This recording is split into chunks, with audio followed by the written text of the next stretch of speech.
Tuhan. Semua shalom pagi hari ini. Dan melihat tangan-tangan yang diberkati Tuhan. Pagi hari ini kita mau sama-sama beribadah dengan hati yang bersyukur kepada Tuhan. Terima kasih Bapak untuk kesempatan pagi hari ini kembali kami boleh beribadah di rumah-Mu. Satu sukacita kami Tuhan, kami boleh ada Tuhan. Kami rindu Tuhan pagi hari ini Bapak penyembahan kami, syukur kami.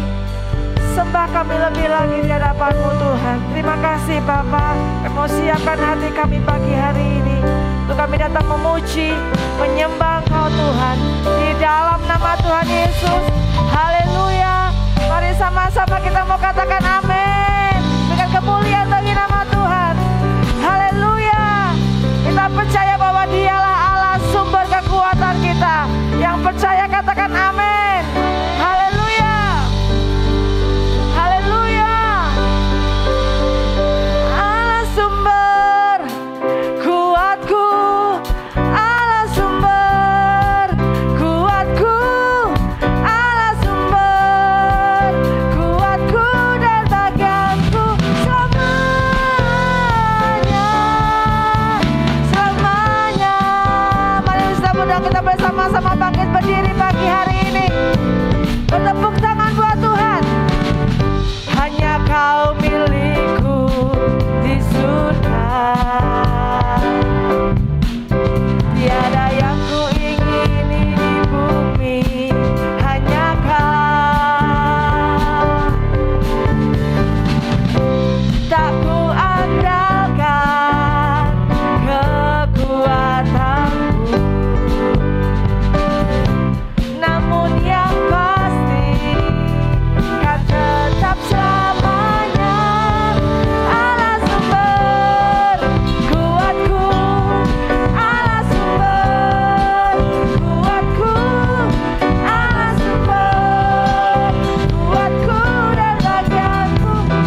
berhubungan dengan Tuhan pagi hari ini.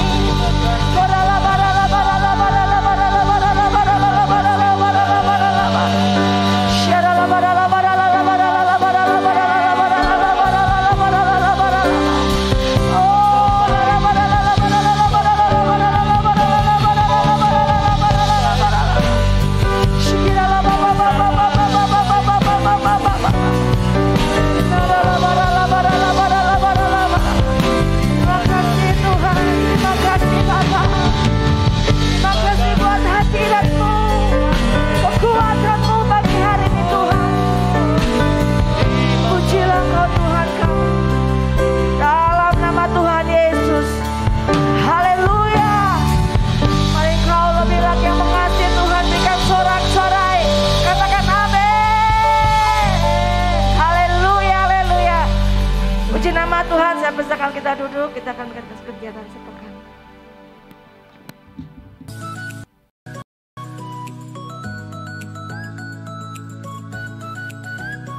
Shalom umat Tuhan, senang dapat berjumpa dengan Anda. Puji Tuhan karena kebaikan Tuhan, pagi ini kita boleh bersama-sama datang beribadah. Bersama saya Thea, mari kita ikuti HG News minggu ini.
Surga bergema, lahir Raja mulia.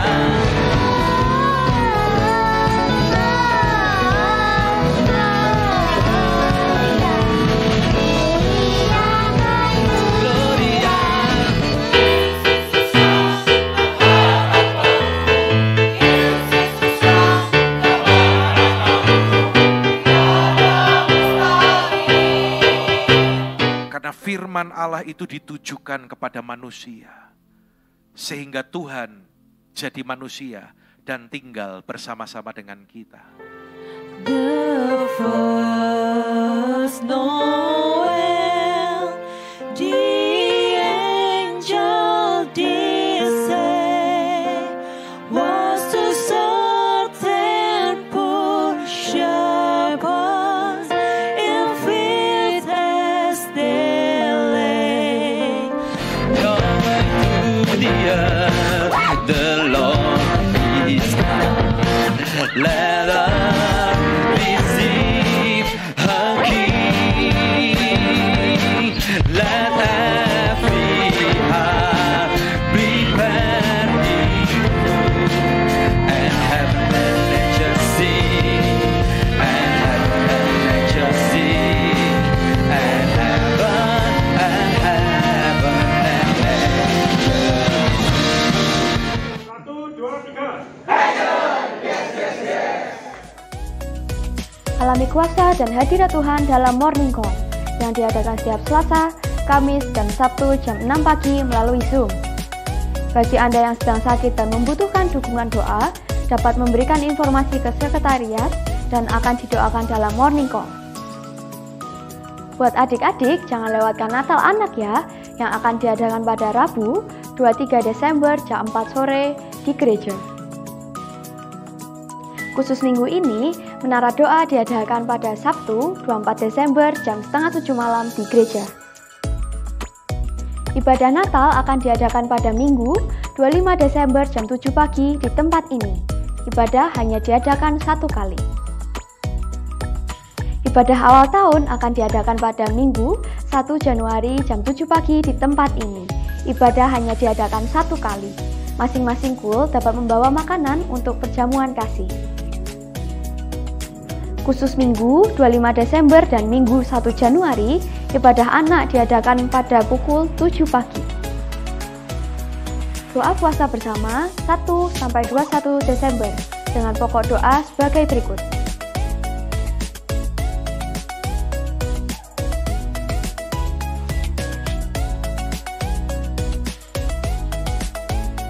Jenis puasa ditentukan masing-masing pribadi dan lebih banyak masuk menara doa.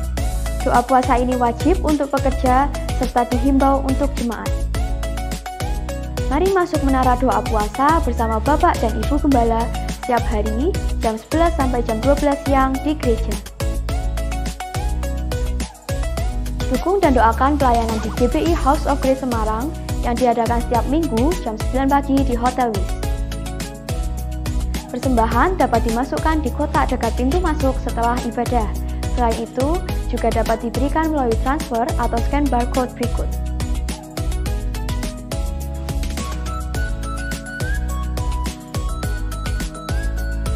Hendaklah kamu saling mengasihi sebagai saudara dan saling mendahului dalam memberi hormat.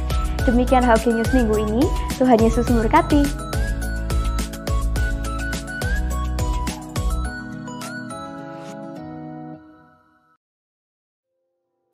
Shalom saudara, kita mengenal apa yang disebut kehidupan profetik atau kenabian.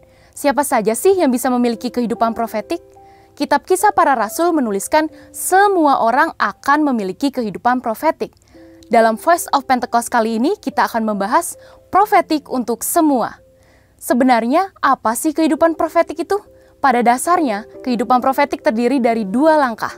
Langkah pertama menerima dari Tuhan. Ini bisa melalui kata-kata nubuatan, penglihatan, dan mimpi, termasuk mengenai hal-hal yang akan terjadi di masa depan. Setelah menerima, langkah kedua yaitu menyampaikan pesan Tuhan itu kepada orang yang tepat, pada waktu yang tepat, dan dengan cara yang tepat, baik melalui kata-kata maupun tindakan.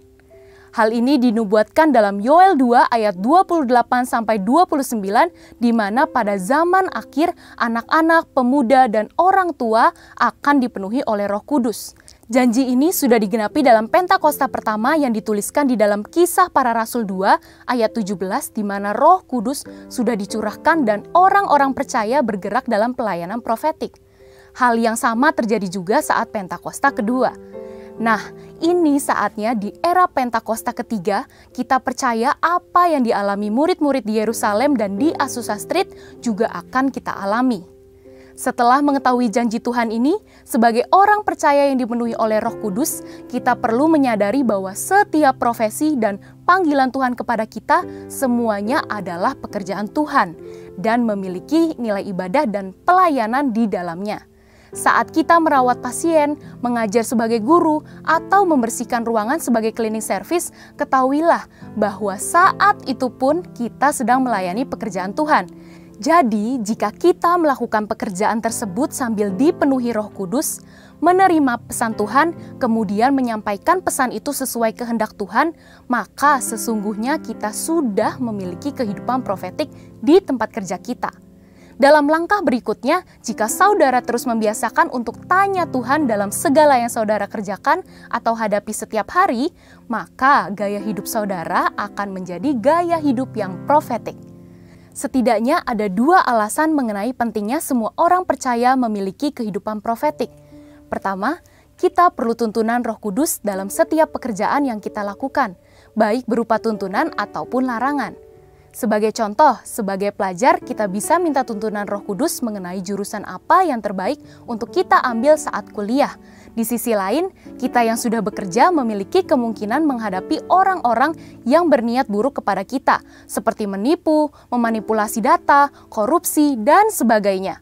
Roh Kudus akan memberikan kepekaan supaya kita menjadi waspada saat membangun relasi dengan mereka. dan kita tidak akan mengalami kerugian. Kisah Para Rasul pasal 5 menuliskan bagaimana Petrus melalui tuntunan Roh Kudus mengetahui kebohongan yang disampaikan oleh Ananias dan Safira. Kedua, komunitas kita memerlukan suara Tuhan. Tuhan mungkin memimpin kita untuk berada di suatu komunitas tertentu, melihat hal yang salah dalam komunitas tersebut, dan mendorong kita untuk menyatakan kebenaran Tuhan di sana. Menyampaikan pesan Tuhan untuk meluruskan hal-hal yang salah, dan menyampaikan kerinduan Tuhan dalam komunitas kita. Sekalipun mungkin orang-orang dalam komunitas tersebut belum mengenal Tuhan. Hal ini seperti Yeremia yang menegur bangsa Israel karena ketidakbenarannya. Yeremia membawa pesan kekudusan yang merupakan hal asing pada waktu itu, sama halnya pada zaman ini. Dalam hal ini kita dapat menegur rekan kerja yang korupsi atau menegur teman kuliah yang bermalas-malasan, atau bahkan hanya mengambil sikap berintegritas dan tidak mengikuti perbuatan buruk tersebut. Menjalani gaya hidup profetik menyadarkan kita bahwa realitas yang kita hadapi bukanlah sekedar kehidupan jasmani yang kasat mata saja, tetapi ada pula kehidupan rohani yang tidak kasat mata.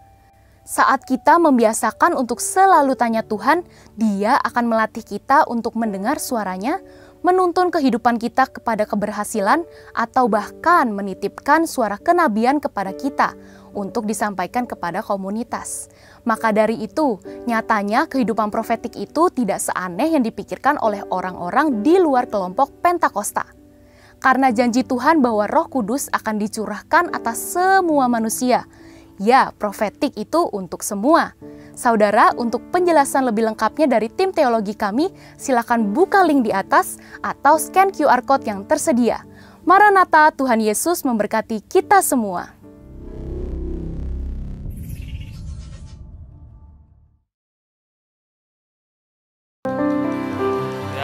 Kita semua orang-orang yang diberkati oleh Tuhan, amin. Berikan kemuliaan sekali lagi buat Tuhan Yesus yang paling meriah. Saya undang kita semua untuk bangkit berdiri. Kita akan berkatakan bersama-sama apa yang dimaksud dengan Pentakosta ketiga. 1. Pentakosta ketiga adalah pencurahan Roh Kudus yang dahsyat di zaman ini, melebihi yang terjadi di Asus Asrid. 2. Pentakosta ketiga akan mengakibatkan penuaian jiwa yang terbesar dan yang terakhir sebelum Tuhan Yesus datang kembali. 3. Pentakosta ketiga akan membangkitkan generasi Yeremia, yaitu anak-anak muda yang dipenuhi Roh Kudus, cinta mati-matian kepada Tuhan Yesus, tidak kompromi terhadap dosa, dan akan bergerak untuk memenangkan jiwa. 4. Pentakosta ketiga lahir di Indonesia dan bergerak ke bangsa-bangsa. Gerakan ini dari timur ke barat dan akan kembali ke Yerusalem. 5. Pentakosta ketiga akan memberikan kuasa untuk menyelesaikan amanat agung, dan setelah itu Tuhan Yesus datang kembali. Haleluya. Mari kita mau perkatakan ya di penghujung tahun ini bahwa tahun 2022 adalah tahun paradigma yang baru bagi kita semua. Amin. Tahun 2022, tahun paradigma yang baru. Tahun 2022, tahun paradigma yang baru.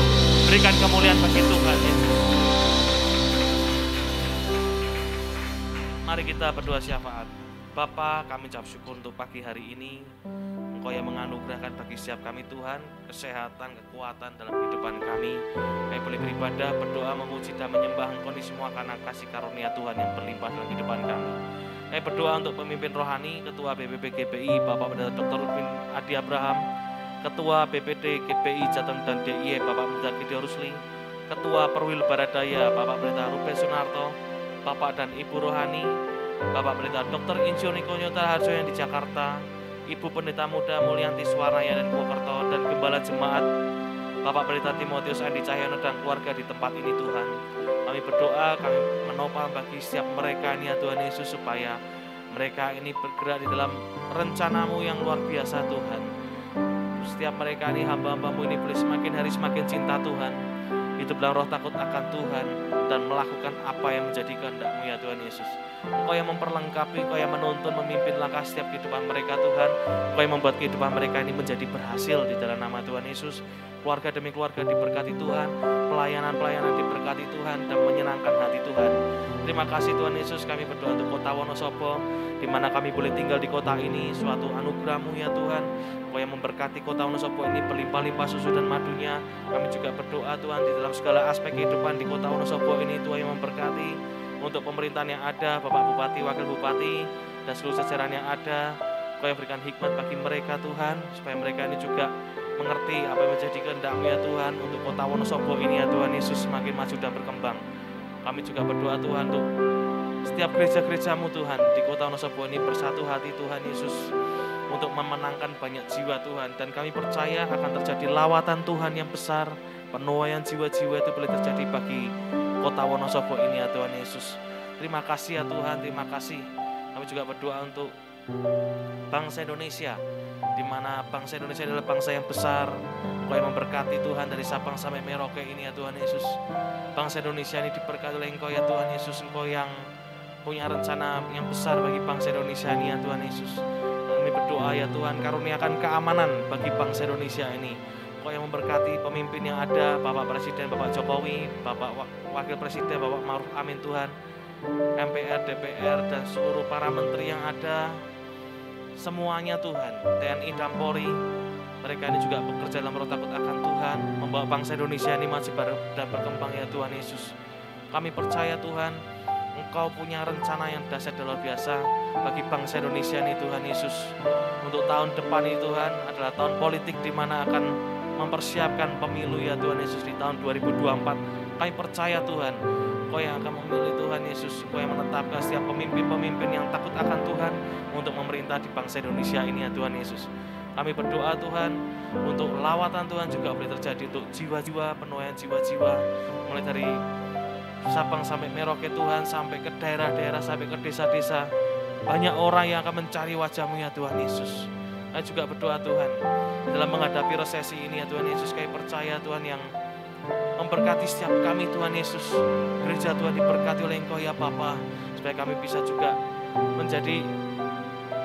bisa menjangkau setiap jiwa-jiwa ya Tuhan Yesus di bangsa Indonesia ini Tuhan. Terima kasih. Kami juga berdoa untuk generasi Yeremia, di mana anak-anak muda ini yang dilawat, dimenangkan oleh Engkau ya Tuhan Yesus, yang cinta mati-matian kepada Engkau ya Tuhan Yesus, yang tidak kompromi terhadap dosa, dan akan banyak memenangkan jiwa ya Tuhan Yesus. Engkau yang akan memakai anak-anak muda ini juga untuk memenangkan jiwa bagi Engkau ya Tuhan. Terima kasih. Kami juga berdoa untuk Yerusalem, Shalom Yerusalem, damai sejahtera turun atas Yerusalem. Kami berikan persembahan untuk Engkau ya Tuhan. Kami berikan dengan sukacita, sebab kami adalah orang-orang yang diberkati Tuhan. Oleh karena itu kuduskan dan layakan persembahan ini ya Tuhan Yesus. Amin.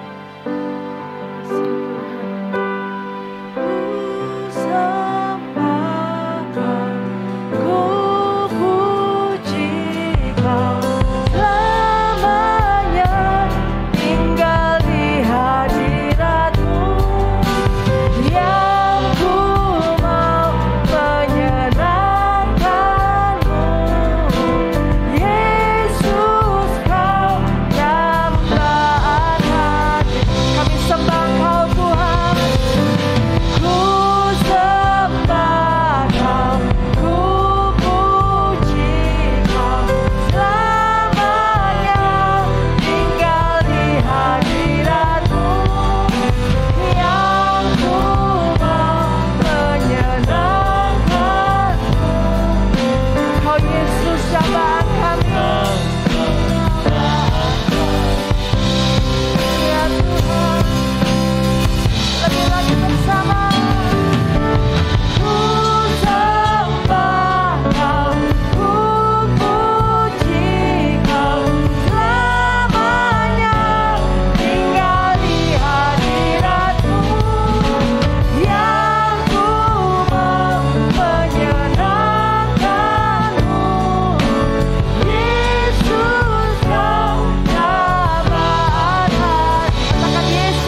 Tuhan, terus kita menyembah Dia. Mari sembah Dia dalam roh dan kebenaran. Naikkan ucapan syukur dan pengagungan kita kepadanya. Katakan terima kasih Tuhan, Engkau baik Bapa. Oh haleluya. Ialah basyana nama syando. Inanamo shikiara la baba baba baba baba baba. Era la basyana la basyano. Kami menyembah, kami menyembah. Haleluya. Mari nikmati hadirat Tuhan pagi hari ini. Mari, waktu-waktu ini adalah waktu yang terbaik. Mari berikan yang terbaik kepada Dia. Sembah dalam roh dan kebenaran. Ola basyara la basyara la baba baba baba baba. Iya nana masyikiara la basyando.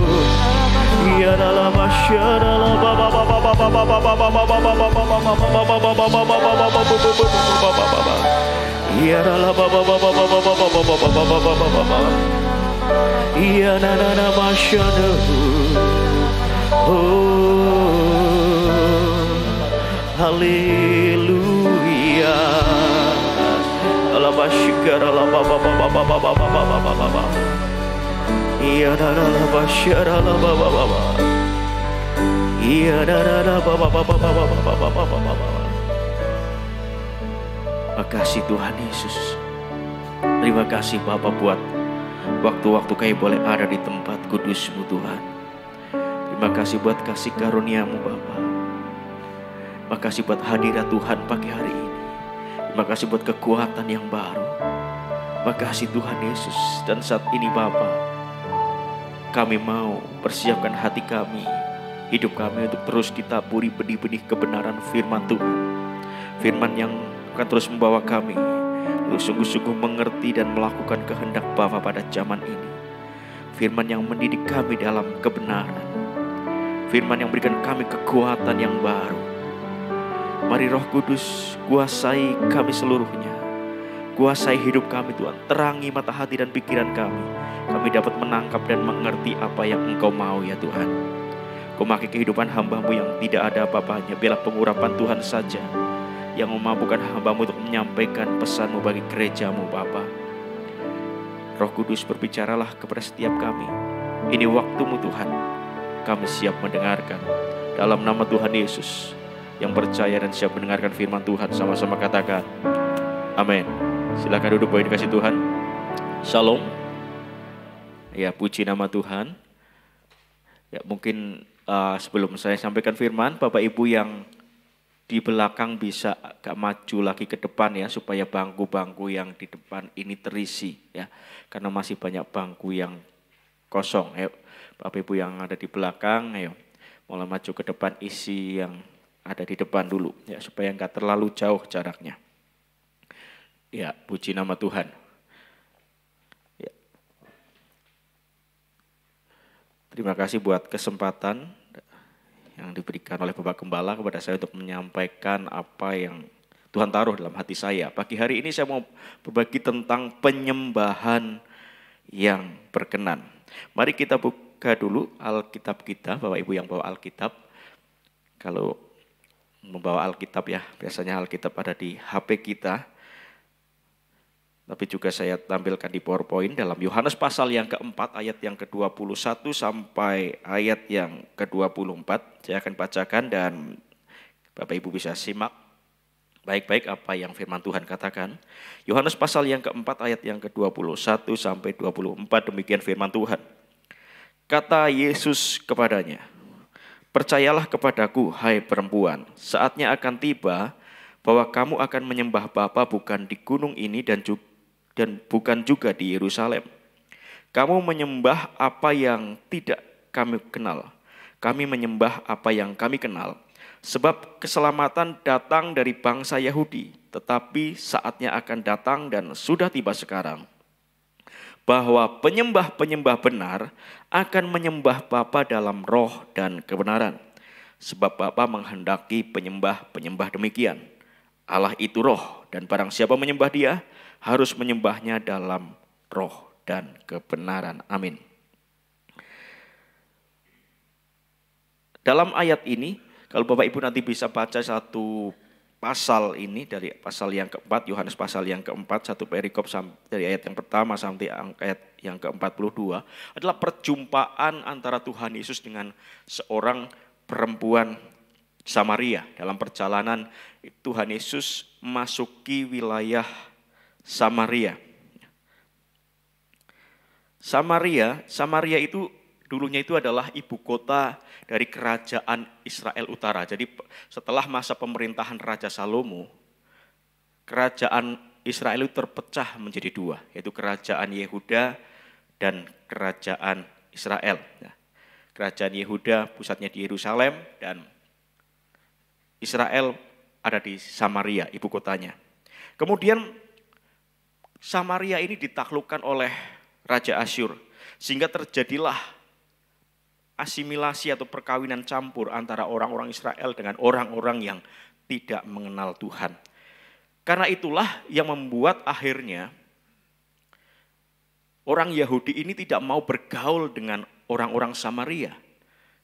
Karena orang-orang Yahudi, artinya orang-orang dari kerajaan selatan ini masih sangat orisinil dalam keyahudiannya ya, dari segala ajarannya dan segala macamnya.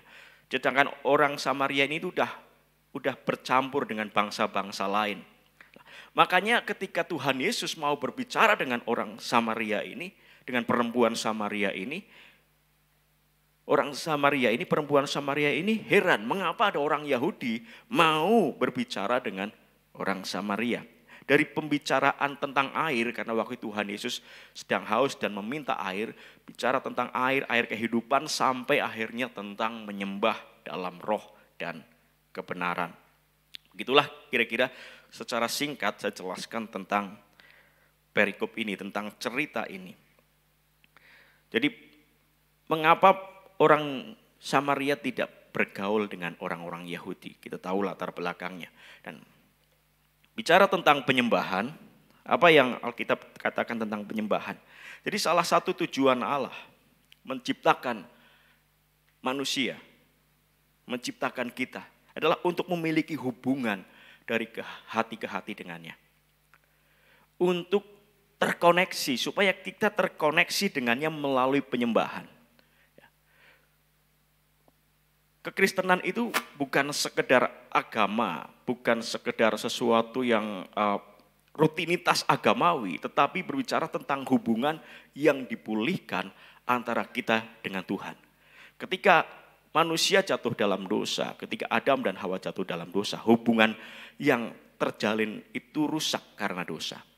Karena itulah Yesus Kristus datang supaya apa? Supaya memulihkan kembali hubungan yang rusak. Dan untuk terus mengalami pemulihan ini, kita harus terkoneksi dengan Tuhan melalui penyembahan. Pengertian dari menyembah, ya. Kita lihat pengertian menyembah. Menyembah dalam Kamus Besar Bahasa Indonesia dikatakan menghormati. Menghormati dengan mengangkat sembah, memuja, memberikan pujaan, hormat yang luar biasa. Dalam Perjanjian Baru kata yang dipakai adalah proskuneo dalam bahasa Yunani, artinya worship. Berlutut, membungkuk serendah-rendahnya. Dengan kata lain dapat kita simpulkan penyembahan itu berarti kita memberikan hormat kita, memuja dengan sikap yang merendahkan diri serendah-rendahnya kepada satu sosok yang disembah. Kalau orang-orang di luar Kristus, kalau kita jelas sebagai orang percaya, yang kita sembah itu harus Tuhan Yesus Kristus. Tapi orang di luar Kristus, mereka bisa menyembah hal yang mereka yakini, suatu sosok yang bisa memberikan keamanan, memberikan kekayaan kepada mereka, memberikan kekuatan kepada mereka. Ada orang-orang yang menyembah batu misalnya. Kalau zaman dulu ada menyembah pohon. Zaman sekarang pun ada yang menyembah jimat-jimat dan sebagainya. Suatu sosok yang sangat dihormati. Kita sebagai orang percaya, kita menyembah Tuhan Yesus Kristus karena Dia apa? Karena Dia telah menebus dosa kita. Kita adalah hambanya sedangkan dia Tuhan kita.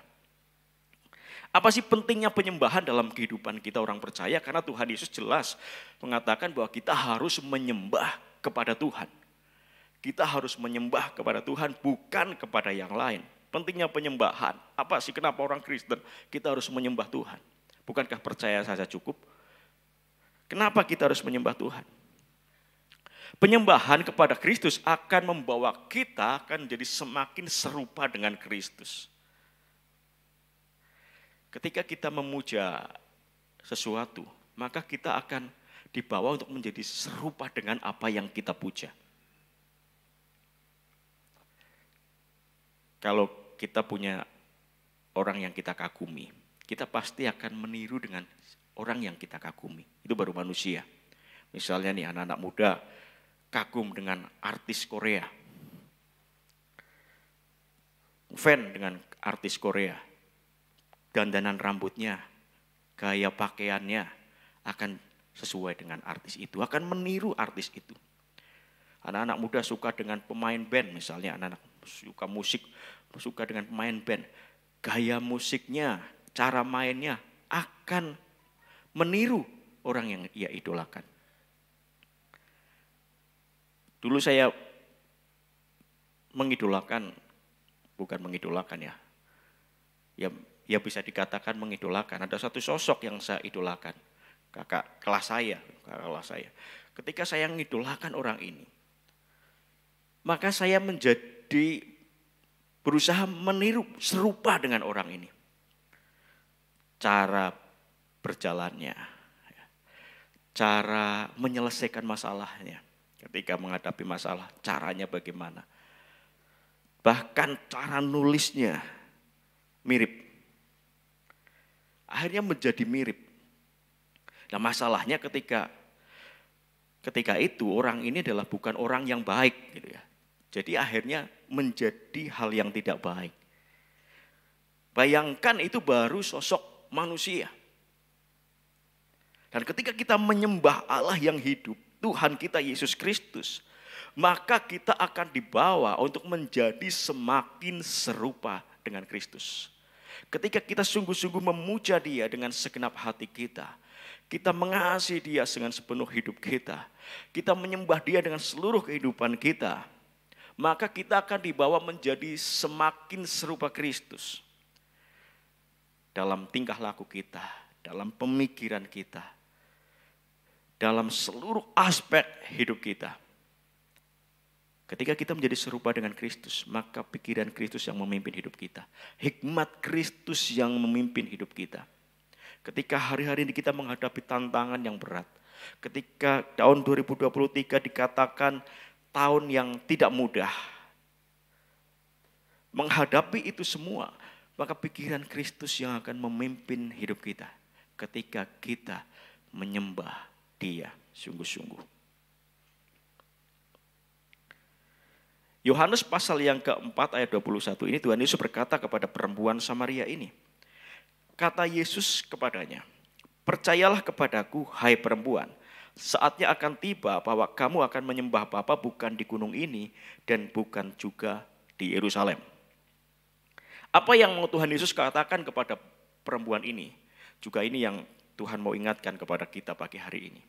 Jadi penyembahan itu bukan berbicara tentang tempat. Bukan berbicara tentang hal-hal yang dikerjakan secara rutinitas. Bukan pula tentang tradisi. Kalau kita lihat dalam ayat yang ke-20, perempuan Samaria ini berkata demikian, nenek moyang kami menyembah di atas gunung ini. Tetapi kamu katakan bahwa Yerusalemlah tempat orang menyembah. Itulah mengapa Tuhan Yesus menjawab di ayat yang ke-21. Bukan bicara tentang tempat. Ada orang-orang yang berkata, wah saya bisa menyembah kalau di gereja ini saja. Kalau di gereja lain saya nggak bisa menyembah. Oh kalau kondisi musiknya seperti ini saya bisa menyembah Tuhan. Atau penyembahan itu juga bukan tentang tradisi. Oh karena nenek moyang saya menyembah di sini maka saya juga menyembah. Oh karena orang tua saya menyembah Tuhan maka saya menyembah Tuhan. Tetapi bukan itu. Penyembahan yang berkenan itu berkaitan dengan siapa? Dengan diri kita sebagai penyembah. Yang terfokus dengan pribadi yang disembah. Jadi bukan masalah tempat, bukan masalah ini karena tradisi, karena orang tua saya, karena nenek moyang saya menyembah Tuhan, maka saya menyembah Tuhan. Tetapi apa? Tentang kita, apakah kita terfokus sungguh-sungguh kepada Tuhan? Karena keselamatan di dalam Yesus Kristus itu adalah pribadi antara kita dengan Tuhan. Jadi kita menangkap ya, mengapa betapa pentingnya penyembahan dalam kehidupan kita. Ketika kita menyembah Tuhan, kita sungguh-sungguh hidup kita menjadi hidup yang menyembah kepada Tuhan, maka kita akan jadi serupa dengan Kristus. Ini adalah hal yang luar biasa. Ketika kita menjadi serupa dengan Kristus, cara berpikir kita seperti Kristus berpikir.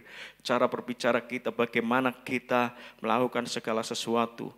Cara kita menghadapi segala sesuatu dalam situasi yang tersulit apapun. Seperti apa yang Kristus ajarkan. Maka saudara, kita akan jadi orang-orang yang luar biasa. Kita akan jadi pemenang. Kita akan jadi orang-orang yang hebat, yang akan mampu terus menghadapi setiap tantangan, pergumulan, masalah apapun yang akan terjadi. Dunia boleh berkata bahwa tahun 2023 adalah tahun yang gelap. Dunia boleh berkata tahun 2023 masa yang sulit. Tetapi kita percaya sebentar lagi kita akan masuk di tahun 2023. Orang yang menyembah kepada Kristus. Orang menyembah Dia dalam roh dan kebenaran. Saudara dan saya, kita akan menang, kita akan mampu menghadapi segala situasi apapun yang terjadi. Lalu bagaimana supaya penyembahan kita itu jadi penyembahan yang berkenan kepada Tuhan? Bagaimana supaya penyembahan kita itu berkenan kepada Allah?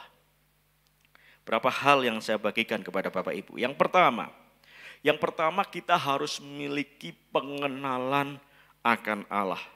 Tuhan Yesus berkata kepada perempuan Samaria ini, kamu menyembah apa yang tidak kamu kenal.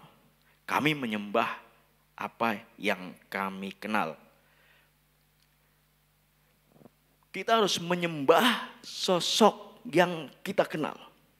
Dan Tuhan yang kita sembah, Tuhan Yesus Kristus adalah Tuhan yang nyata. Tuhan yang nyata adanya dan segala firman-Nya ya dan amin. Dan Dia adalah pribadi yang luar biasa. Pribadi yang mau datang ke dunia untuk menjadi manusia supaya apa? Kita lebih lagi bisa mengenalnya secara pribadi. Jadi kekristenan itu adalah hubungan yang dipulihkan, hubungan yang terjalin antara kita dengan Tuhan dipulihkan dan disitulah ada pengenalan yang harus semakin dalam. Kita harus semakin mengenal Dia. Kita harus semakin mengenal Tuhan. Karena tanpa pengenalan kita tidak akan bisa menyembah dengan sungguh-sungguh. Kita harus menyembah Tuhan dengan caranya Tuhan. Bagaimana itu bisa terjadi ketika kita tidak mengenal Tuhan? Karena itu kita harus mengenal Dia secara pribadi. Jadi kekristenan bukan kata orang, tetapi kita harus mengenal Dia. Ketika Tuhan Yesus berkata kepada murid-muridnya, menurut kalian siapakah aku? Ada yang berkata, lalu murid-muridnya menjawab begini, kata orang kau ini adalah Elia. Kata orang kau adalah nabi yang akan datang. Tuhan Yesus tidak mau kita menjadi percaya kepadanya, menjadi orang Kristen itu karena kata orang. Tetapi apa yang Petrus katakan waktu itu, Petrus dengan tegas berkata, engkau adalah Mesias. Artinya apa? Kristus mengenalnya. Dan ini yang Tuhan mau, mengenalnya dari hatinya, dari pribadinya. Jadi kekristenan adalah pribadi antara kita dengan Tuhan. Dan kita harus mengenal Dia. Bukan dari kata orang, tapi karena kita mengenal Dia. Bagaimana kita mengenal Dia? Salah satunya adalah dengan firman Tuhan. Dengan kita membaca firman Tuhan. Di Alkitab kita akan bisa mengenali Dia. Siapa Dia, apa yang dilakukannya, apa yang Dia mau. Dan percayalah apa yang difirmankan Tuhan ini adalah sesuatu yang pasti, ya dan amin.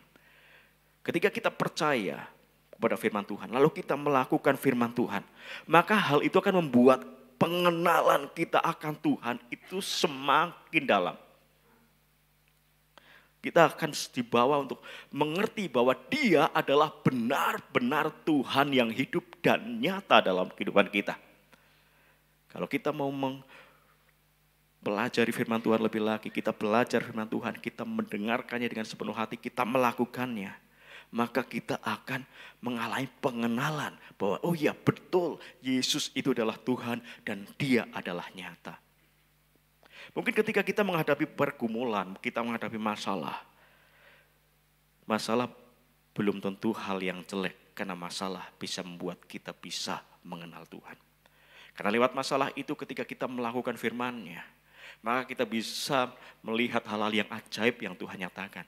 Disitulah pengenalan kita akan Tuhan menjadi semakin dalam. Kita akan semakin mengenal Dia lebih lagi.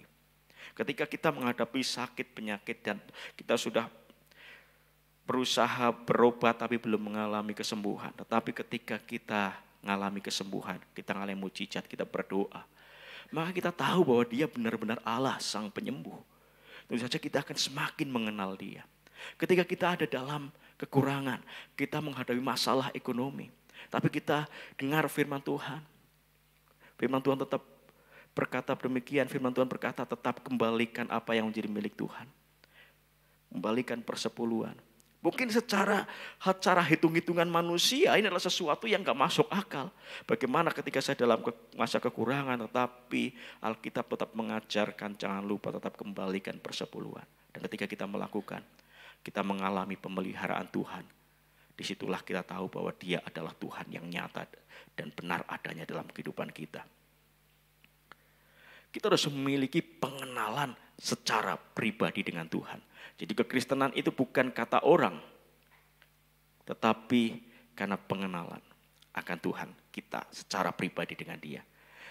Kalau berbicara kata orang, maka tidak ada yang berbobot dalam kehidupan kita. Kita nggak bisa cerita tentang Yesus kalau kita juga hanya mendengar dari kata orang. Tapi kalau kita bicara tentang pengalaman kita pribadi dengan Tuhan, pengenalan akan kita dengan Tuhan, maka kesaksian kita akan jadi kesaksian yang luar biasa. Apa yang terjadi dengan perempuan Samaria ini? Ketika perempuan Samaria ini semakin mengenal Yesus, maka dia semakin percaya apa yang dikatakannya. Bahkan dia kemudian menceritakan kepada orang-orang di kampungnya, sehingga orang-orang di sana pun menjadi percaya. Ketika perempuan Samaria ini berjumpa dengan Tuhan Yesus tahu apa yang terjadi dengan hidup perempuan ini. Tuhan Yesus berkata, panggillah suamimu kemari. Lalu perempuan ini berkata, saya enggak punya suami. Lalu Tuhan berkata, benar kamu memang enggak punya suami. Selama ini kamu hidup dengan 4 suami, 5 suami. Artinya orang ini bukan orang yang baik-baik. Bukan perempuan baik-baik. Dan ketika Tuhan Yesus yang baru ketemu dengan perempuan ini, tapi perempuan ini mengerti bahwa oh ini orang yang luar biasa, dia tahu seluruh hidupku, bahkan kejelekanku, bahkan kelemahanku. Disitulah mata hati perempuan ini dicelikan. Oh dia Tuhan yang nyata dan hidup. Itulah yang membuat perempuan ini mengenal Kristus secara pribadi. Mata hati perempuan ini dibukakan. Pertanyaannya bagi kita, sudahkah kita sungguh-sungguh mengenal Dia secara pribadi? Saya percaya dalam perjalanan kehidupan kekristenan, Tuhan akan menuntun kita. Ketika kita sungguh-sungguh berusaha mengenal Dia, maka Tuhan akan menuntun kita untuk semakin mengenal Dia. Semakin mengenal Tuhan.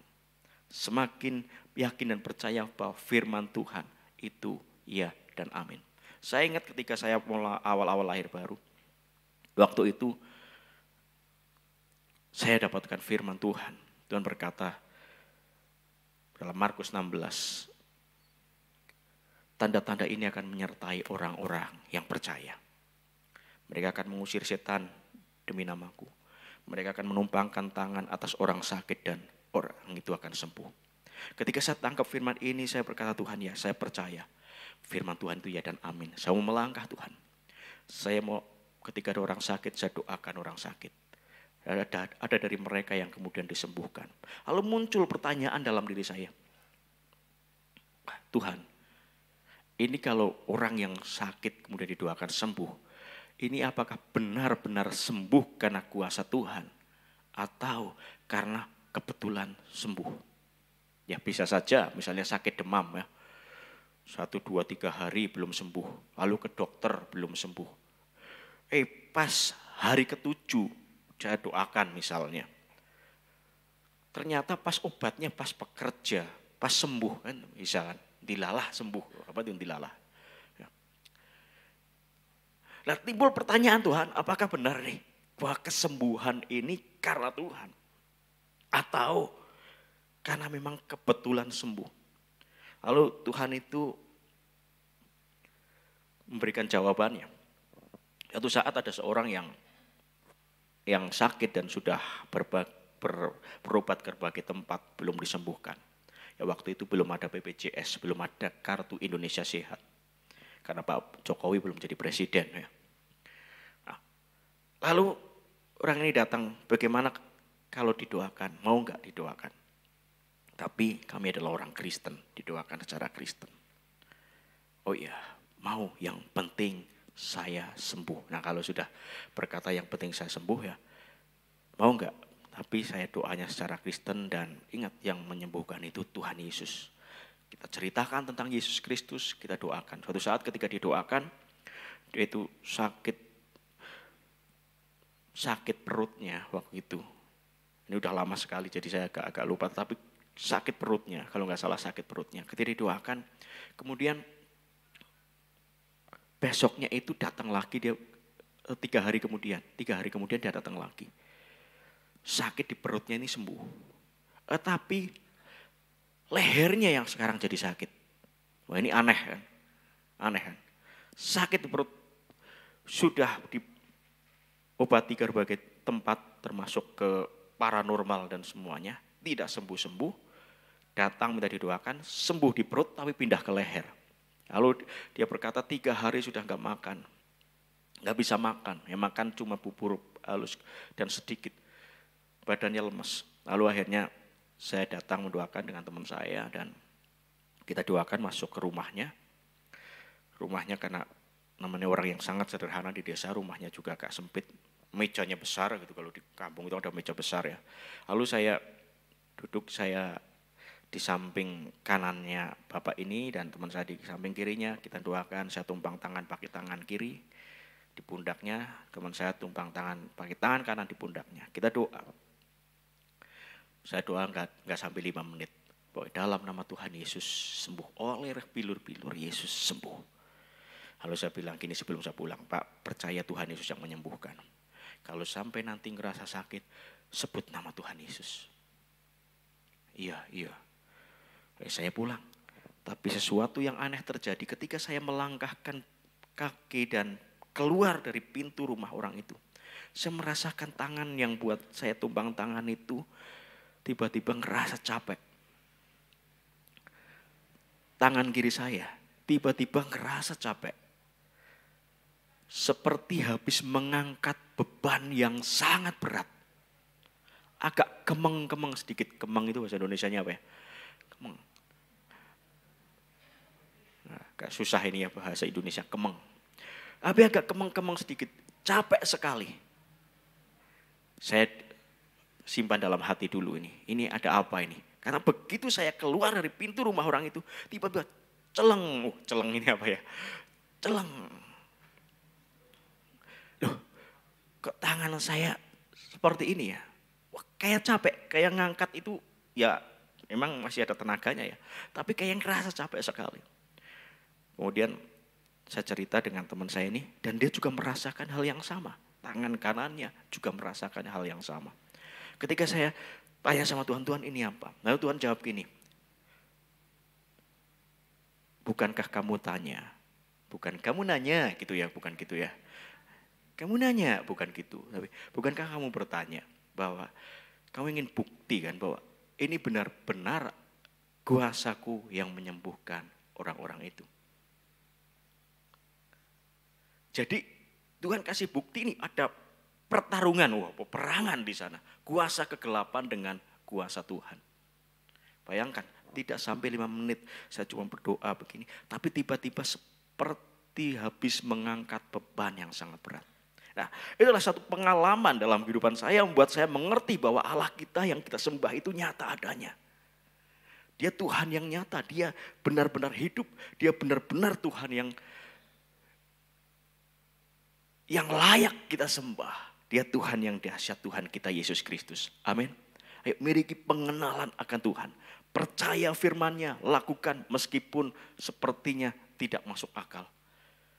Ketika Ishak menghadapi masa kelaparan, apa yang Tuhan katakan? Kamu harus tetap tinggal di sini dan menabur. Coba Anda bisa bayangkan ketika masa kelaparan, tapi Tuhan berkata tetap menabur. Dan ketika Ishak lakukan itu, Ishak diberkati dengan luar biasa. Kenapa? Dia percaya. Ketika Abraham, dia harus mempercayai Tuhan sepenuhnya.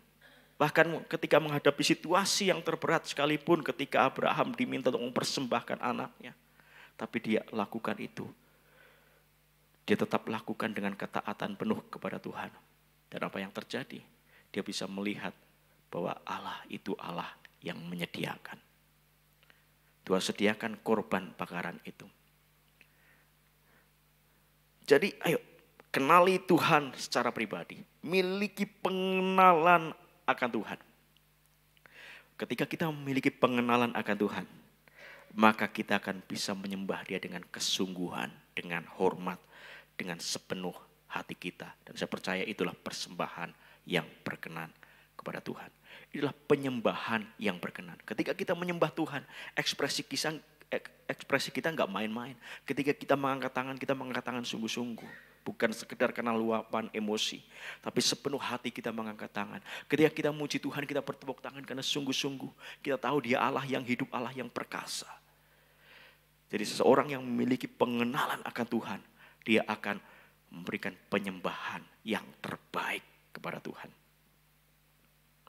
Itu yang pertama, miliki pengenalan akan Allah.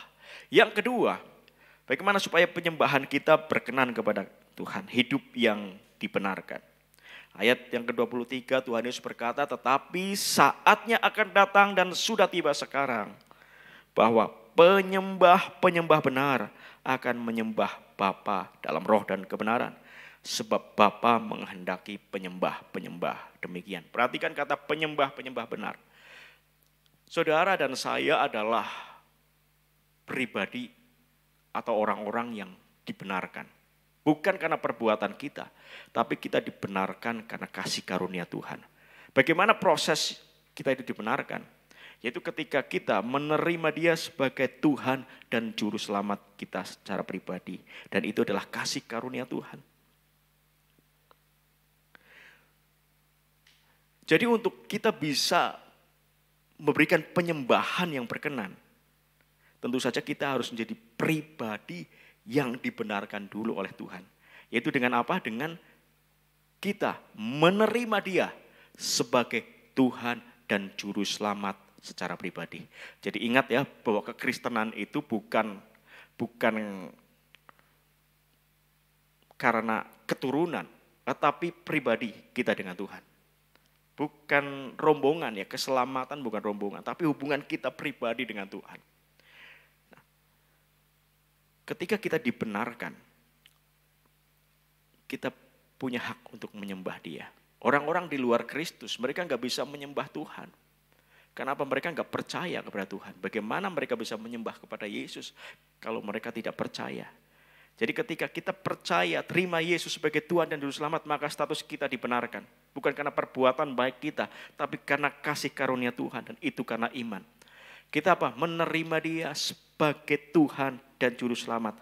Artinya apa? Kita harus menjadikan Dia sebagai yang utama dalam kehidupan kita. Tempatkan Tuhan sebagai Raja dalam kehidupan kita.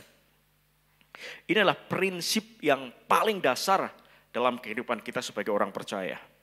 Prinsip yang paling dasar ketika kita mau penyembahan kita itu berkenan kepada Tuhan. Maka kita harus terima dia sebagai Tuhan dan Juru Selamat. Bukan hanya sekedar sebagai Juru Selamat, tetapi harus menjadi Tuhan. Artinya apa? Yesus harus menjadi Raja dalam kehidupan kita. Tuhan berkata, firman Tuhan berkata, jangan ada padamu Allah lain di hadapanku. Jangan ada hal yang lain yang lebih utama daripada Tuhan dalam kehidupan kita. Yesus harus menjadi yang utama. Pak, saya kan gak menyembah berhala. Memang mungkin kita gak menyembah patung. Berhala kalau zaman dulu itu patung yang disembah. Tapi mungkin ada berhala-berhala lain yang mengisi hati kita selain Tuhan. Berhala itu bisa kesuksesan kita. Bisa pekerjaan kita. Bisa harta kita. Bisa hobi kita. Itu bisa menjadi berhala. Ada orang-orang yang karena hobi gak mau ke gereja. Ibadah dikalahkan. Padahal Alkitab jelas berkata, jangan kau menjauhkan diri dari pertemuan-pertemuan ibadah. Pertemuan ibadah ya. Bukan online ibadah. Tapi Alkitab berkata apa? Pertemuan, artinya seperti saat ini. Karena jelas Alkitab juga mengingatkan pada hari-hari terakhir akan banyak orang yang menjauhkan diri dari pertemuan ibadah. Tapi orang-orang percaya sungguh-sungguh dengarkan firman Tuhan, jangan kita menjauhkan diri dari pertemuan-pertemuan ibadah. Ada orang yang karena hobi akhirnya meninggalkan ibadah. Karena pekerjaan yang seharusnya bisa diatur untuk ibadah tapi tidak mau mengaturnya. Ya berbeda karena kalau sesuatu yang memang dia bekerja misalnya memang tugasnya dia harus berangkat pagi dan memang tidak bisa diatur karena memang pekerjaannya berangkat pagi. Misalnya tenaga kesehatan di rumah sakit dia harus tugas pagi padahal itu hari Minggu. Ya kan tugasnya dia adalah bagian dari ibadah. Tetapi jika memang kita bisa mengatur semuanya, kita bisa ibadah, utamakan untuk ibadah. Jangan ada hal lain yang menjadi berhala dalam kehidupan kita. Dulu saya itu suka nonton sepak bola, sekarang gak suka ya. Ini kan lagi Piala Dunia. Nanti malam itu final Piala Dunia. Argentina melawan Prancis. Dulu itu saya itu sepak bola itu jadi berhala nonton sepak bola. Tahun 2022 itu ada final Piala Dunia. Karena finalnya itu jam ibadah, maka saya tidak ibadah gitu. Kan begitu. Itu berhala tahun 2022. Ya, waktu itu ingat Brasil yang masuk final melawan Jerman. Kan pertandingan itu di Korea, Jepang, kalau nggak salah Piala Dunia 2002. Waktunya kan hampir sama dengan Indonesia ya. Jadi sore-sore, nah, itu kan waktu ibadah. Kalau dulu saya itu ibadahnya sore, Minggu sore. Waktu ibadah loh kok waktu ibadah kok menyamai final Piala Dunia. Akhirnya yang kalah apa? Ibadahnya. Itu namanya terlalu. Ya. Itu berhala itu, hal-hal seperti itu berhala. Berhala. Suatu saat saya itu dibangunkan Tuhan tiba-tiba untuk doa. Itu jam 1:30 pagi, tiba-tiba dibangunkan, ayo doa. Tapi tiba-tiba saya ingat, ini ada pertandingan Liga Champion. Liga Champion, jam 1:30 pagi. Loh kok Tuhan bangunkan untuk doa. Wah ini yang salah Tuhan ini. Lalu saya nawar Tuhan, saya mau doa itu setelah sepak bola selesai. Kan pas kan 1:30, 1:30, 1:30, 4. Jam 4 saya doa itu kan waktu yang terbaik sebetulnya kan. Pagi-pagi benar. Ya kan? Wah, cara manusia ini kan benar ya. Cara manusia kan wah pas ini waktunya. Pagi-pagi benar. Udah berdoa. Wah seperti Tuhan Yesus kan. Tapi sebenarnya Roh Kudus bicara sama saya, bangun doa. Tapi saya berkata Tuhan, saya mau doa setelah selesai. Supaya tenang hatinya. Tapi apa yang terjadi ketika saya mau doa sudah enggak karu-karuan, saudara. Ya. Udah gak masuk sama sekali. Ya, yang ada di sini adalah sepak bola, muter-muter lihat bola gitu. Nah, itu berhala ya. Hobi jadi berhala. Ada yang hobinya mancing. Hobinya mancing, di sini ada yang hobi mancing. Gara-gara mancing gak datang ibadah, dijadikan berhala. Ada yang berhalanya itu ya pekerjaannya, ya kesuksesannya jadi berhala. Ayo kita belajar. Kalau kita mau penyembahan kita berkenan di hadapan Tuhan, jangan ada berhala dalam kehidupan kita. Kita terima Yesus sebagai Tuhan dan Juru Selamat, itu yang utama. Ya, ketika kita terima Dia, artinya kita sudah mau menyerahkan seluruh hidup kita kepada Dia. Ketika kita sungguh-sungguh menjadikan Dia sebagai Tuhan, sebagai Raja dalam kehidupan kita, maka kita akan bisa memberikan penyembahan yang terbaik buat Dia. Dengan kesungguhan hati kepadanya. Maka penyembahan kita adalah penyembahan yang menyukakan hati Tuhan. Amin. Itu yang kedua. Hidup yang dibenarkan, artinya apa? Iman, percaya, menerima Yesus sebagai Tuhan dan Juru Selamat. Jadikan Dia sebagai yang utama dalam kehidupan kita. Kemudian yang ketiga. Yang ketiga, Tuhan Yesus berkata demikian. Tetapi saatnya akan datang dan sudah tiba sekarang, bahwa penyembah-penyembah benar, yaitu kita, saudara dan saya tadi yang menerima Yesus sebagai Tuhan dan Juru Selamat, yang menjadikan Dia sebagai Tuhan dan Raja dalam kehidupan kita. Menyembah Bapa dalam roh dan kebenaran. Menyembah dalam roh dan kebenaran. Apa itu dalam roh? Dalam roh berbicara tentang secara rohani kita itu dipulihkan.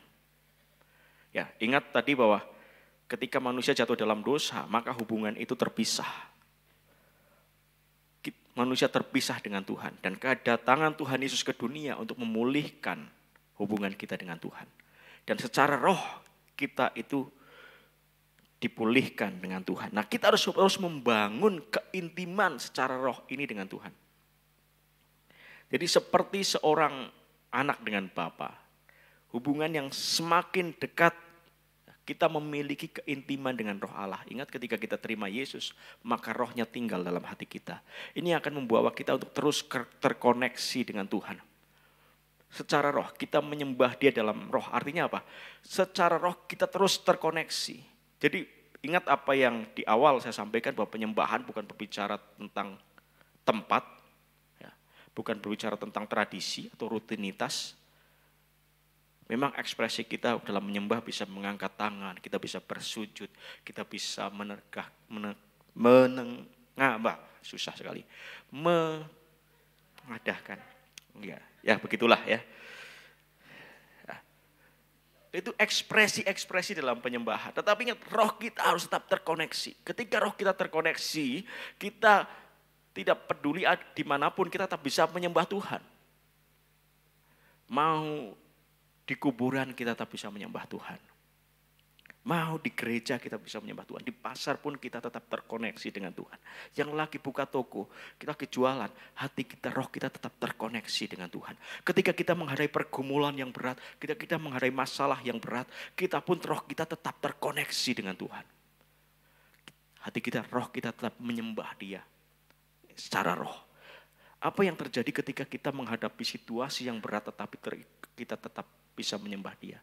Percaya bahwa masalah-masalah saudara, belenggu-belenggu itu akan dihancurkan. Seperti ketika Paulus dan Silas ada dalam penjara. Tangannya dibelenggu, dirantai, kakinya dibelenggu. Tapi roh mereka tetap terkoneksi. Dari roh itu terekspresikan dari nyanyian pujian yang mereka naikkan. Dan apa yang terjadi? Penjara menjadi goncang, belenggu-belenggu dan rantai itu dilepaskan. Artinya apa? Ketika saudara menghadapi banyak tantangan dan masalah, tapi ketika kita tetap menyembah Dia di dalam roh dan kebenaran ini, maka percaya masalah saudara, apapun itu, belenggu yang membelenggu hidup saudara akan dihancurkan. Saudara akan mengalami banyak hal terobosan dalam kehidupan saudara. Terobosan dalam pergumulan, dalam masalah akan mengalami terobosan. Anda akan menjadi pemenang yang luar biasa. Dan saya percaya di tahun 2023, ketika dunia berkata goncangan, menghadapi goncangan dan masalah. Ketika dunia berkata sesuatu yang gelap, saudara tetap ada dalam terang yang tidak tergoncangkan. Karena Alkitab jelas berkata kita berada dalam kerajaan yang tidak tergoncangkan. Nah, cara roh, cara kebenaran berarti apa? Hidup kita harus hidup dalam kebenaran sesuai dengan firman Tuhan. Artinya apa? Bertindak, berperilaku sesuai dengan firman Tuhan yang adalah kebenaran. Itulah penyembahan yang berkenan. Jadi secara roh hati kita menyembah Dia, tapi dalam perilaku sehari-hari kita juga mencerminkan kehidupan dari pribadi yang kita sembah, Yesus Kristus yang adalah kebenaran. Kita melakukan firman-Nya, kita hidup dalam kebenaran firman Tuhan. Itulah penyembahan yang berkenan di hadapan Tuhan. Tidak mungkin ketika kita berkata seorang yang sungguh-sungguh menyembah Tuhan, tapi perilaku kita adalah perilaku yang tidak benar, perilaku yang menjadi batu sandungan bagi orang lain, perilaku yang salah. Karena itu ketika kita berkata saya adalah orang yang sungguh-sungguh menyembah Tuhan, maka hidup kita pun harus hidup dalam kebenaran. Jadi ketika kita melakukan 3 hal ini, kita memiliki ketiga hal ini. Pertama, memiliki pengenalan akan Tuhan. Yang kedua, ketika kita menjadi pribadi yang dibenarkan, menjadikan Dia sebagai Tuhan dan Juru Selamat dalam kehidupan kita. Menerima Yesus sungguh-sungguh sebagai Tuhan dan Juru Selamat. Dan kita hidup menyembah Dia dalam roh dan kebenaran. Maka kita bisa memberikan persembahan yang berkenan. Persembahan yang terbaik. Penyembahan kita itu menjadi penyembahan yang menyukakan hati Tuhan. Kenapa? Ketika kita menyembah Tuhan, maka yang keluar itu sesuatu yang dari hati yang paling dalam. Sebuah pujian, pengagungan yang terbaik yang kita berikan. Dan saya percaya ketika saudara dan saya lakukan itu, seperti perempuan Samaria, hidupnya jadi berkat buat orang-orang di sekitarnya. Dan saya rindu setiap kita juga, hidup kita menjadi berkat. Setiap kita bahkan lebih lagi menghadapi tantangan pergumulan, hidup saudara dan saya, hidup kita akan jadi semakin serupa dengan Kristus. Bagaimana kita menghadapi tantangan pergumulan, kita menghadapi masalah, kita menghadapi hari-hari ke depan yang dikatakan tidak tahu apa yang akan terjadi. Tapi pikiran Kristus, hikmat Kristus itu yang memimpin seluruh hidup kita. Kenapa? Kita dibawa serupa dengan Kristus. Amin. Mari lakukan ketiga hal ini, miliki ketiga hal ini. Maka kita akan bisa memberikan penyembahan yang berkenan kepada Allah. Amin buat firman Tuhan. Mari kita akan berdoa.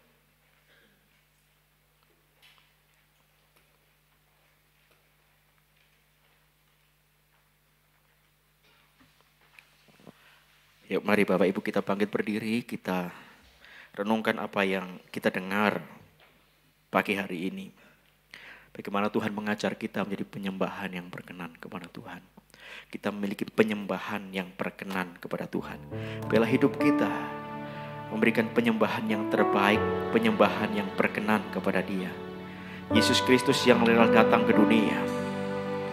Ketika bentar lagi kita merayakan Natal, tanggal 25 Desember, ibadah Natal di tempat ini kita bersama-sama mengikuti ibadah Natal.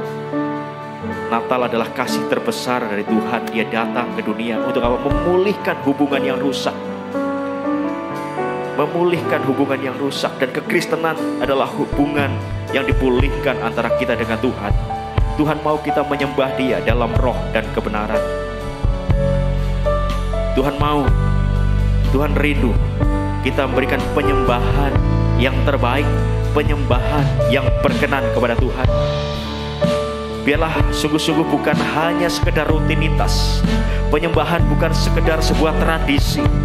Penyembahan juga bukan hal tempat di mana kita menyembah, tapi hidup kita, hidup yang menyembah kepada Tuhan.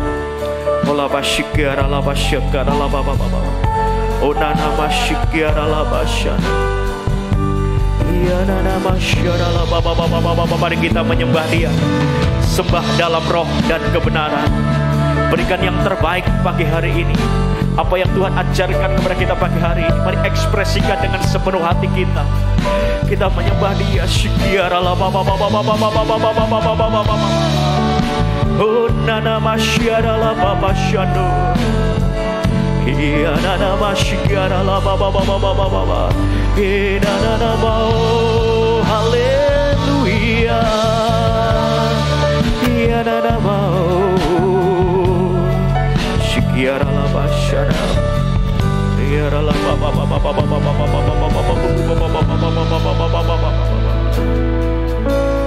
Ku sembah Kau, ku puji Kau, selamanya tinggal di hadirat-Mu, yang ku mau menyenangkan-Mu.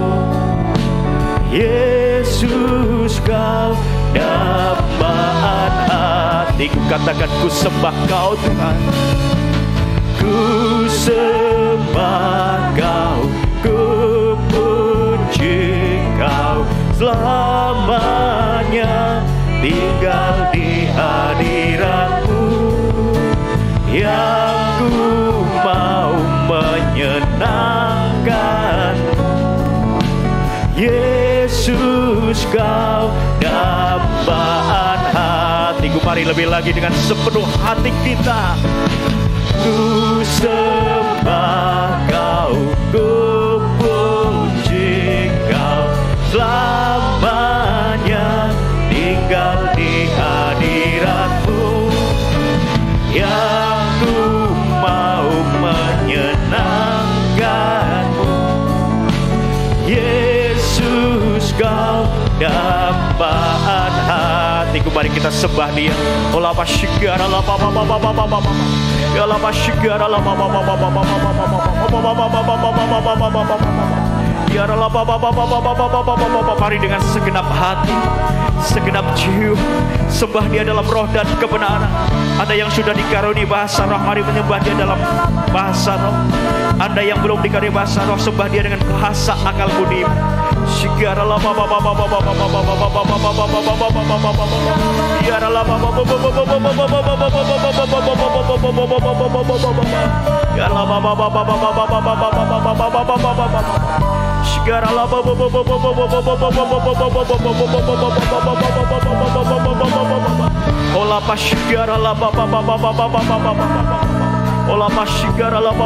Kau melihat tangan-tangan yang menyembah Tuhan Yesus, tangan-tangan yang terang. Engkau melihat hati yang menyembah. Tuhan, curahkan kasih karunia kepada umat-Mu Bapa. Engkau melihat umat-Mu Tuhan, hati yang menyembah ini Tuhan. Biarlah Engkau membawa umat-Mu, membawa kami serupa dengan Engkau ya Tuhan. Semakin serupa dengan Kristus, serupa dengan Engkau ya Bapa. Sehingga dalam seluruh kehidupan, ketika menghadapi tantangan dan pergumulan, umat-Mu tetap sungguh-sungguh hidup dalam kebenaran.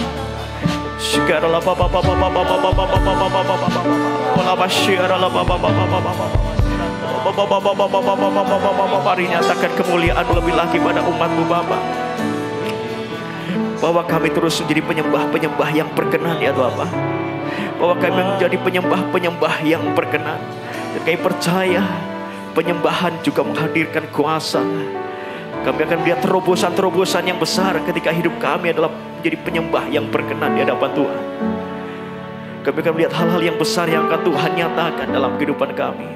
Hal-hal yang sepertinya tidak mungkin, tapi kami percaya Tuhan sanggup melakukan yang terbaik dalam kehidupan kami. Allah basyikar Allah papa papa papa papa papa papa papa. Ya Allah basyikar Allah papa papa papa papa papa papa. Ya Allah basyikar Allah papa papa papa papa papa. Allah basyikar Allah papa papa papa papa papa papa. Allah basyikar Allah papa papa papa. Ya Allah basyikar mari Roh Kudus terus berbicara dalam setiap kehidupan umat-Mu Bapa. Berbicara terus dalam kehidupan umat-Mu Tuhan. Ya Allah Bapa Bapa Bapa Bapa. Hamba-Mu selesai berbicara, biarlah Engkau tetap berbicara dalam kehidupan umat-Mu. Hamba berdoa buat setiap umat-Mu yang datang pagi hari ini Tuhan, bahwa umat-Mu terus jadi penyembah yang berkenan kepada-Mu Bapa. Penyembah yang berkenan, yang menyembah Engkau sungguh-sungguh dengan segenap hati, segenap jiwa, segenap hidup kami Bapa. Dan biarlah penyembahan kami, penyembahan yang menyukakan hati Tuhan. Terima kasih Tuhan, terima kasih buat pagi hari ini. Biar firman telah ditaburkan tidak kembali dengan sia-sia, tapi berjalan sebagaimana apa yang Engkau kehendaki Bapa. Terima kasih Tuhan Yesus, terima kasih. Mari umat yang dikasih Tuhan, belum tinggalkan tempat ini, angkat tangan hati kita pandang kepada Tuhan Yesus. Bapa yang baik, Bapa yang ajaib, Bapa yang penuh kasih, Bapa yang tidak pernah meninggalkan kita. Engkau yang sungguh-sungguh datang ke tempat ini dengan hati yang mencari Tuhan, hati yang menyembah kepada Tuhan. Engkau yang mendengarkan firman-Nya dan berjanji dalam hatimu untuk melakukannya. Maka janjinya Engkau dibuat semakin naik dan bukan turun. Tuhan akan mengangkat engkau menjadi kepala dan bukan ekor. Saat ini pulanglah dengan damai sejahtera dari Bapa di surga, cinta kasih dari Tuhan Yesus Kristus, dan persekutuan yang indah dan manis bersama Roh Kudus menyertai hidupmu mulai saat ini sampai Tuhan Yesus datang menjemput kita di angkasa, bahkan sampai selama-lamanya. Yang percaya dan terima berkat Tuhan sama-sama katakan amin. Selamat pagi, Tuhan Yesus berkati.